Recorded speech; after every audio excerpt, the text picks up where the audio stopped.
এটা হচ্ছে আমাদের রাউটার। এখন এখান থেকে আমরা যাব টোটাল 300 মিটার দূরে।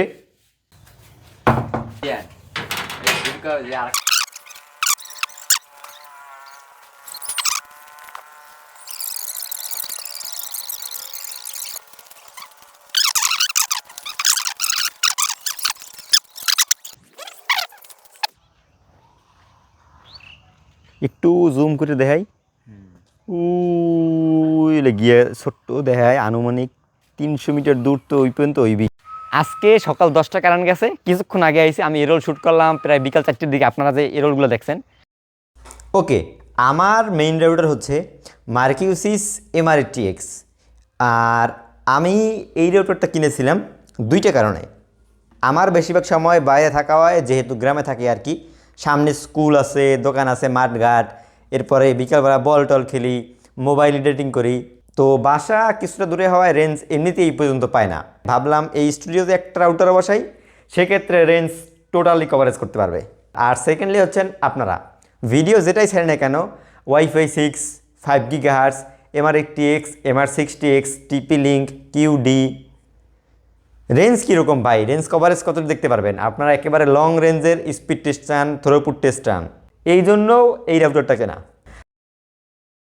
আর তাছাড়া হয়তো আপনারা জানেন না, 2.4 GHz, 5 GHz, 6 GHz, আর প্রত্যেকটা ব্যান্ডউইথের ক্ষেত্রে কিন্তু আলাদা আলাদা রেঞ্জ কভারেজ করে। যেমন রেঞ্জের জন্য 2.4 GHz বেস্ট, এরপরে হাই স্পিড মোস্ট কমফোর্টেবল একসাথে বেশিগুলো ডিভাইসের জন্য 5 GHz বেস্ট।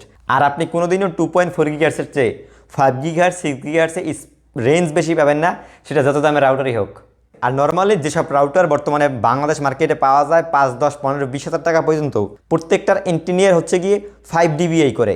আর এই রাউটারটা থাকছে 3টে ইঞ্জিনিয়ার, প্রত্যেকটাই 7 dBi করে, যেটা স্পেসিফিকেশন অনুযায়ী কিন্তু 2 dBm বেশি।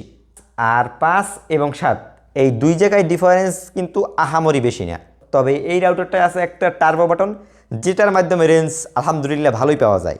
আর দাম 1490 টাকা, যেটা আমি কিনেছিলাম কিছুদিন আগে কার্লটাপ থেকে। আপনারা চাইলে দারাজ, কার্লটাপ অথবা আদার্স কোনো প্ল্যাটফর্ম থেকেও কিনতে পারেন, লিঙ্ক ডিসক্রিপশনে দেওয়া আছে।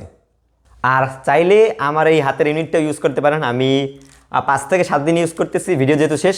কারো যদি লাগে সেক্ষেত্রে আমার personal Facebook page and Facebook গ্রুপে পোস্ট করতে পারেন অথবা আমাকে মেসেজ করতে পারেন। তো কিছুদিন আগে এইটার আমি একটা unboxing and first impression video upload করেছিলাম আমার সেকেন্ড চ্যানেলে। ওইখানে আমি সাধারণ বিষয়গুলো তুলে ধরার চেষ্টা করছিলাম। আপনাদের কমেন্ট সেকশন দেখলে যেটা বুঝলাম, ভাই এটা নাকি খুবই বাজে একটা রাউটার, রেঞ্জ, স্পিড, মার্কিউসিস ব্র্যান্ড পুরাই ফালতু। টিকটকে একটা ছবি আপলোড করেছিলাম মার্কিউসিস রাউটার সম্পর্কে, ওইখানে অবস্থা তো ভাই আরও নাজেহাল। মানে সোজা কথা, মার্কিউসিস রাউটার ব্র্যান্ড আপনারা চোখেই দেখতে পারেন না। আরও ভালোভাবে জানার জন্য আমি বাংলাদেশ ওয়াইফাই কমিউনিটিতে পোস্ট করেছিলাম আপনাদের সুবিধার্থে কীরকম ইউজার এক্সপিরিয়েন্স পাচ্ছেন। সেখানের অবস্থাও যা ইচ্ছে তাই। আর আমার এটার ভার্সন হচ্ছে গিয়ে 1.2, যেটাতে কোনো রকম ফার্মওয়াল আপডেট করার অপশন নাই। মার্কিউসিসের ওয়েবসাইটে গিয়েছিলাম, সেখানে কোনো ভার্সন অথবা ফার্মওয়াল কিছুই পাইনি। তো আমরা আর কি এই রাউটারটা যেহেতু একটা রেঞ্জের রাউটার, তো বিভিন্ন পয়েন্টে আমার স্কুল, সামনের বাড়ি, দোকানে, যেসব জায়গায় থাকি, যে এরিয়াতে থাকি, এইসব প্লেসে range plus throughput and play store, ইউটিউবে কীরকম চলে ওইগুলো টেস্টিং করে দেখাবো করিয়া। তবে সমস্যাটা হয়েছে কি, আজকে সকাল 10টা কারেন্ট গেছে, কিছুক্ষণ আগে আইছি। আমি এরোল শ্যুট করলাম প্রায় বিকাল 4টের দিকে, আপনারা যে এরোলগুলো দেখছেন। আর বিরল গিয়ে কিছু শ্যুট করবো করে নাই। আর এখন থ্রোপুট, ইন্টারনেট স্পিড টেস্ট করবো, এখন কারেন্ট নাই। আর ভিডিও আমার আজকে সন্ধ্যার ভিতরে পাবলিশ করতে হবে, তা না হইলে প্রায় আরও 1-2 দিনের মতো সময় লাগবে। আসসালামু আলাইকুম রহমতুল্লাহি ওয়া বারাকাতুহু। আপনার গতকালকে ভিডিও করতে পারি নাই, টেস্টিং ভিডিওগুলো আপনাদের দিতে হইবে, এই জন্য রাতের ভিডিও আপলোড দেয় নাই। আর এখন ফজরের পরে ভিডিও শ্যুট করতেছি, তারপরে 8টা বেজে গেছে, আমাদের পর আর ঘুমাই নেই। 10টার ভিতরে হয়তো ভিডিও চলে যাবে। এই হচ্ছে কি আমাদের রাউটার। আর এখন বিভিন্ন জায়গাতে আপনাদের কিছুটা থ্রোপুট, স্পিড টেস্ট করাবো। আমার ম্যান্ডেটরে কিন্তু 4-5 Mbps আসে, আপনারা জানেন। তো বাসা হইতেছে গিয়া আর ওইখান থেকে এইখানে অলমোস্ট প্রায় 70 মিটারের মতো। তো 70 মিটার দূরে রেঞ্জ এক্সটেন্ডার মোডে লাগানো, তারপরও 13-14 Mbps পায়। না হলে কিন্তু আপনার 50, 70, 100 Mbps আমি পেতাম। তো 13 Mbps আর কি কত দূর পর্যন্ত চলে এক্স্যাক্ট ওইটা আর কি, চলেন দেখি। আর বর্তমানে আমি শ্যুট করতেছি আমার স্যামসাং গ্যালাক্সি S20 FE থেকে। এটার ক্যামেরার অবস্থা খুবই বাজে, এটা টাচে আর কি কাজ কম করে। এই জন্য আমি এটা দিয়ে আপনাদের টেস্টিং দেখাতে আছে। ভিডিও কোয়ালিটি ডাজন্ট ম্যাটার, আপনাদের লাগবে কি ইনফরমেশন অ্যান্ড কালেকশন। তো এইখানে ফুলই পাই আপনার রেঞ্জ। আর একটু সামনে গিয়ে দেখি, ভাবছিলাম যে গতকালকে ভিডিওটা দিব সন্ধ্যার দিকে, তবে সন্ধ্যায় কারেন্ট ছিল না গতকালকে, আসরের পরে শ্যুট করতে পারতাম।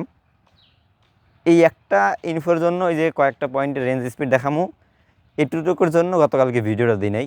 ভাবলাম যেহেতু করবো একটু ভালোভাবেই করি, আর একদিন কষ্ট করি, যেহেতু এতদিন ওয়েট করছি আর কারেন্ট নাই, এই জন্য আর কি গতকালকে ভিডিও দিতে পারিনি। রাত্রে খুবই খারাপ লাগছে, আর এখন সকাল সকাল ভিডিওটা শ্যুট করতে আসি। এখন ওই সেট থেকে আসি ধরেন 50 মিটার দূর, এইখানে আর কি রেঞ্জ কিন্তু ফুলই আছে, 3.3, 3.6, 4.5 আর রেঞ্জ ফুল, কিন্তু স্পিড কিন্তু এখানে অনেক কম লাগতেছে। বাট এইখান থেকে আর কি ইউটিউবে আপনার করা যায়, এই ফুল 1080p কোয়ালিটিতে চলে, মানে যেরকম চলে আমার হাতে এতে হয়ে যায়। এই যে দেখেন, মানে ইউটিউব কিন্তু ভালো চলে, রেগুলার স্পিডের চেয়ে অনেক বেশি চলে। ওই যে কতখানি সাদা আগে চলে গেছে। আর এই এখনও কিন্তু রেঞ্জ ফুল, আমি গেছি কিন্তু ওইখানে। তো এই আশেপাশে সব জায়গায় এই রাউটারটা রেঞ্জ পাই, স্কুলের ওদিক আর এই সামনে পাই ওই মসজিদ পর্যন্ত। ইন্ট্রোতে দেখছিলেন ওই দাঁড়ানিয়ে 300 মিটার ওই পর্যন্ত, তখন কারেন্ট ছিল না, এই জন্য আর কি ওইখানে বেশি টেস্টিং করতে পারিনি। তো এইটার রেঞ্জ আর কি যথেষ্টই ভালো। আপনারা অনেকেই রেঞ্জ নিয়ে সমস্যা আছে যে 1 লাডি 2 লাডি পাইলে আর রেঞ্জ চলে না 2.4 GHz। তবে এই রাউটারটার ক্ষেত্রে ভিন্ন, 2.4 GHz 1 লাডি 2 লাডি নেট চলে না কতটা সত্য। তবে এই রাউটারটায় আমার কিন্তু রেঞ্জ এক্সটেন্ডার মোডে অলরেডি কানেকশন আছে না, এটা তো মেইন রাউটার হিসেবে ইউজ করতেছি না। ওই ক্ষেত্রে 10-12 Mbps পাই মেইন রাউটার থেকে এই রাউটারে, না হলে কিন্তু আরও ভালো পাইতাম। তো সেক্ষেত্রে 1 লাডিতে গিয়ে আর ভালো চলতো। তো এখন যেহেতু এমনি রেঞ্জ কম, তার জন্য 1 লাডিতে 2 লাডিতে খারাপ চলে, কিন্তু তারপরও চলে। আর এখনও কিন্তু দেখেন ফুল আছে, ফুল মানে রেঞ্জ মোডে কমই না। এতক্ষণ আমি আসলাম ওই জায়গাটায়, আর হইতেছে গিয়ে ওই এইখান থেকে আপনার প্রায় 100 মিটার দূরে আছি। 100 মিটারে কত স্কোয়ার ফুট হয়, আর এইখানে রেঞ্জ আছে গিয়া ফুল, রেঞ্জ ফুল। এই এখন কিন্তু ইউটিউব ভিডিও সব চলতে আছে, ওই দেখেন সাদাই বাইরেতে আছে। আর 1080p চলে আমার এটা, যদি আপনারা দেখেন অটোমোডি 1080p 60, তার উপরে আবার HDR, কিন্তু ওই যে দেখতেন চলতে আছে। তো এইটা যদি রেঞ্জ এক্সটেন্ডার মোডে কানেক্ট করে আমি মেইন রেডার হিসেবে কানেক্ট করতাম, তাহলে এই সেম রেঞ্জে আরও ভালো মতো স্পিড পাইতাম, আরও চলে, ওই জায়গায় গেলেও চলে। তবে এত রেঞ্জেরও আর কি দরকার নাই। তো আমি আপনাদের কখনোই সিঙ্গেল ব্র্যান্ড রাউটার কিনতে সাজেস্ট করি না। স্পেশালি আপনারা যদি আমার চ্যানেলটা ফলো করেন, আমি 2.4 GHz single brand 300 Mbps router video একেবারেই করি না, হয়তো গিগাবিট 5 GHz অথবা ওয়াইফাই 6-এরই বেশিরভাগ করার চেষ্টা করি। তবে বাংলাদেশে বেশিরভাগ মানুষই এখন পর্যন্ত আর কি হাই ক্যাপাবল রাউটার অথবা ওয়াইফাই এরকম নিয়ে আসলে তারা অবগত না। জাস্ট আইএসপিকে বলে এলাকায় থাকলে একটা লাইন দিয়ে যায় রাউটার, যেটা ভালো মনে করে কিনে নিয়ে মার্কেট থেকে, সেটা যত কমের ভিতরে পাওয়া যায়। তো ওই হিসাবে দেখতে গেলে 2.4 GHz রাউটার তাদের জন্য ভাই আমার মনে হয় ঠিক আছে। কারণ কি দেখেন, আমরা আসলে অনেক কৌতূহল থাকি যে কীভাবে হবে 2.4 GHz কতটুকু পাবো, 5 GHz কীরকম স্পিড, কেমন পাবো থ্রুপুট, আর ফার্মওয়াল আপডেট কী পাবো, আর কনফিগারেশন কেমনে করবো, ভিপিএন সাপোর্ট আছে না কিনা, হিউজ। বাট দিন শেষে কিন্তু আমরা শুধুমাত্র একটা ফোনই ব্যবহার করি না, ইউটিউব, ফেসবুক, টিকটক এই পর্যন্তই। তো ওই সবাই আর কি এই নিয়েই রাউটারগুলো কেনে, এত ফিচার তারা জানেও না যে এগুলো রাউটারের ভিতরে ইনক্লুড থাকে। কিন্তু মাঝে মাঝে হয় কি, আপনারা একটা ভালো আইএসপি লাইন ব্যবহার করতেছেন, সেক্ষেত্রেও গিয়ে দেখবেন কি আপনার লাইনটা অনেক স্টেবল না। এই একটা কমন সমস্যা ভাই, কিছুক্ষণ পর লাইন ছেড়ে দেয়, লাইন ছুটতে যায়, কিসের ইন্টারনেট দিতেছেন ভাইয়া, কিছু আপনাদের থেকে রাউটারটা রিসেট করেন। এরকম সমস্যাগুলো মূলত রাউটারের ক্ষেত্রেই আমার বেশি হয়। যেমন আমার বর্তমানে যে এরিয়াতে আইএসপি আছে, আইএসপির ইন্টারনেটে কোনো রকম আলহামদুলিল্লাহ ঝামেলা নাই, খুবই ভালো। আর 30 দিনে 30 দিন একেবারে অ্যাক্টিভ থাকে তাদের লাইন। আর মাঝে মাঝে তাদের হয়তো তারমার কাটতে গেলে অতটুকু শুধুমাত্র সমস্যা। কিন্তু আমার লাইন ঠিক আছে, আমার পাশের লাইন ঠিক নেই, তাদের নেট একটু পরবার চলে যায়, ছাড়ে দেয় ঘরে। সিঙ্গেল ব্যান্ডের একটা রাউটার ইউজ করে, টিপি লিঙ্কের 845N কিনছিল 2 বছর আগে, দাম নিয়েছিল 1450 টাকা। কীভাবে বলবো ভাই আপনার রাউটার সমস্যা, রাউটার চেঞ্জ করেন না, আইএসপিতে সমস্যা। বাট আমার MR80X কিন্তু আমি এরকম এখন সমস্যা পাচ্ছি না। তো 2.4 GHz রাউটার আমি আপনাদের কিনতে সাজেশন করতেছি না, তবে রেঞ্জের ক্ষেত্রে অথবা সেকেন্ডারি রাউটার হিসেবে যদি আপনারা ব্যবহার করতে চান, মানে আরও আমার মতো যদি এরকম আউটডোরে দূরে টুকটাক চালানোর জন্য আর কি, ওই সেক্ষেত্রে গিয়ে আর কি এই রাউটারগুলো একেবারে ওর দিক, এর চেয়ে ভালো রাউটার আমার মনে হয় না দরকার আছে।